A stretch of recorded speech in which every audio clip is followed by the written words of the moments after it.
J. Alfred Potter. Come on up. Let's hit it.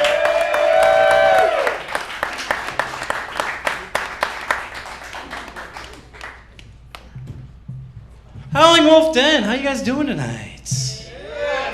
That's good. I assure you guys, I'm a comedian and not some mutant experiment resulting from a breeding program with Jimmy from South Park and that asshole from VH1. Being disabled, I can get away with shit you all can't.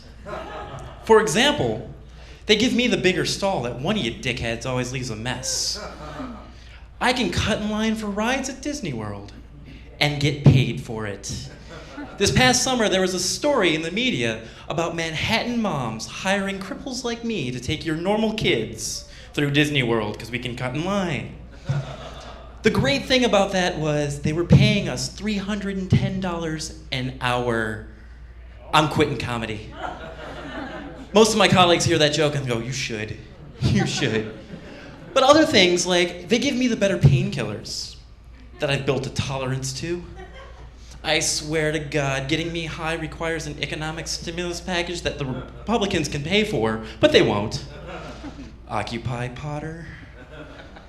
What else? What else? I can, say the most awful things and get away with it because people think I'm retarded. It's great. It's absolutely great. And some people don't want to laugh at the disability humor. Fuck yourself. Because we disabled people are hilarious. Case in point, imagine playing Jenga with Michael J. Fox. Those of you laughing at that joke, enjoy hell. See, while we're talking about Michael J. Fox, only in Britain can he be a nanny. That's a callback to yeah, somebody got it. Yeah, see. Also, he would be a great bartender in a James Bond flick. Michael J. Fox is my favorite punching bag. If you can only stay still. You'll find tonight that most of my jokes are like me. They're kind of lame. Wordplay. I think 4 handicap parking spaces outside of an Anytime Fitness puts unreasonable expectations on the disabled. Again, some of you are not wanting to laugh at the disability humor. Fuck yourself.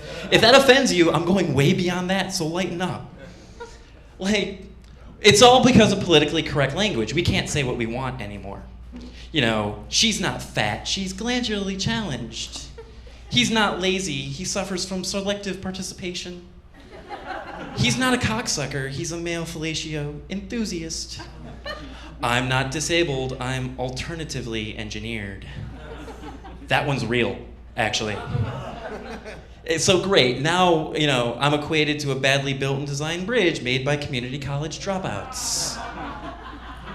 As a community college dropout, I can make that joke. It's okay.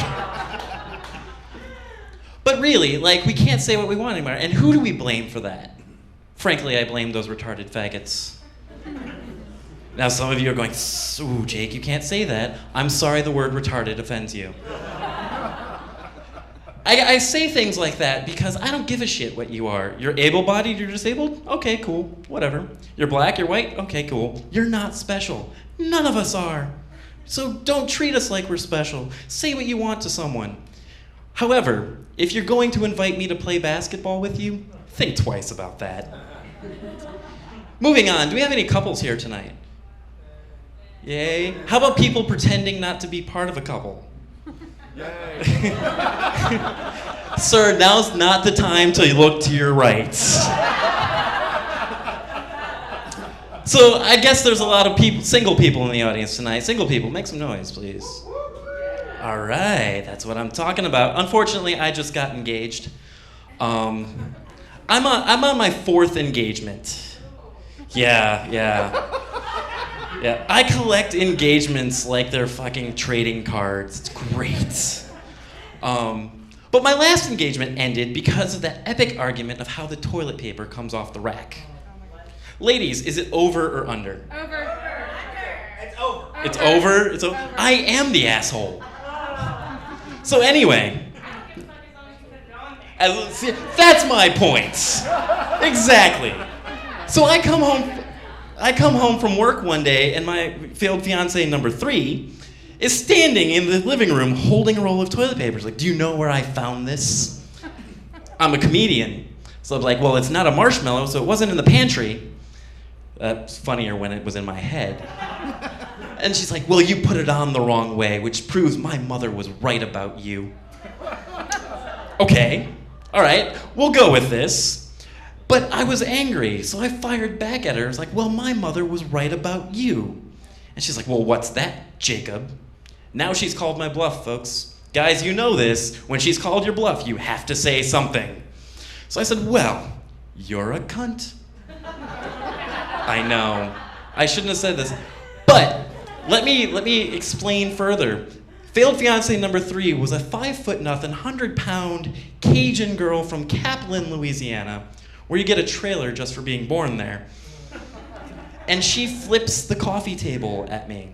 And it's not like this regular coffee table that most of you have in your homes. No, that would be easy. My coffee table was once used for pagan sex ceremonies. It was cut from one of the trees of the forest moon of Endor. It's huge. So she flips this thing at me and it lands on top of me. I don't back away from the argument. I don't apologize. I simply go, see? I told you. So she left me. But guys, I won the breakup. And some of you are wondering, how did you win the breakup? Well, I was walking down Frenchman the other day, and I have to tell you, spandex for people who are over a certain size, it's a privilege. Her camel toe looked like a California king-size mattress folded in half. I've lost most of you now, haven't I? Good luck going to sleep with that mental image. Anyway, so I won. But I get lonely. And so I'm gonna give you single people who are, a little bit lonely yourselves, the best piece of advice on how to get laid. First off, are there any epileptics in the audience? We're gonna turn on a strobe light, we will find you. Again, this is the most politically incorrect act you're gonna see in New Orleans all weekend, and it's decadence. So go to your local epileptic group therapy meeting and pick up your person of choice, whether they're male or female. You're gonna get lucky because people who are disabled are easy. We have low self-esteem. For proof, see me at the bar after the show. So you're gonna get lucky. And just before climax, shove a strobe light in their face and enjoy the ride. You're gonna finish before they're done trying to bite the invisible shoulder cookie. Pause for mental image. What do? You take them to the bathtub, you throw them in there with a load of whites. Now you're an efficiency expert. Do you have any travelers here tonight before I get off here? Travelers, by a round of applause. None. Oh, it's a few, okay. Thank you.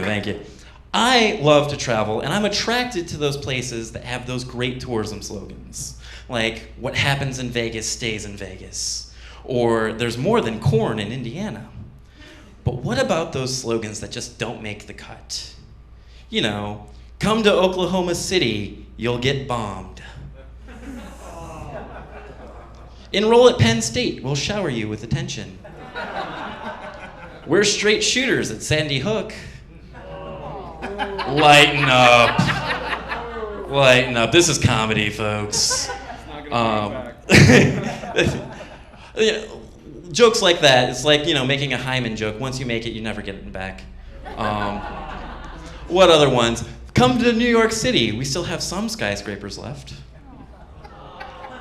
Like I said, not a politically correct show, folks.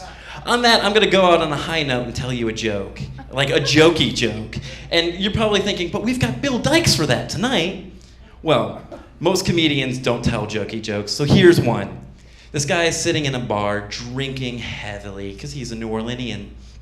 That's what we do. And so he decides he's gonna go home, so he gets up from his chair and falls flat on his face. Does this 2-3 more times, each time falling flat on his face harder and harder. So he's like, fuck it, I'll crawl home. So he G.I. Joe crawls home through the French Quarter. Again, not advisable. And ends up in bed. 3 hours later, his girlfriend kicks the bed. John! You fucking moron, you left your wheelchair at the bar again. So, with that, we're gonna bring up our big guy tonight. You've seen him on I Love You, Philip Morris, on No Reservations with Anthony Bourdain, and Mystery Diner. Ladies and gentlemen, back from LA for tonight, Wild Bill Dykes.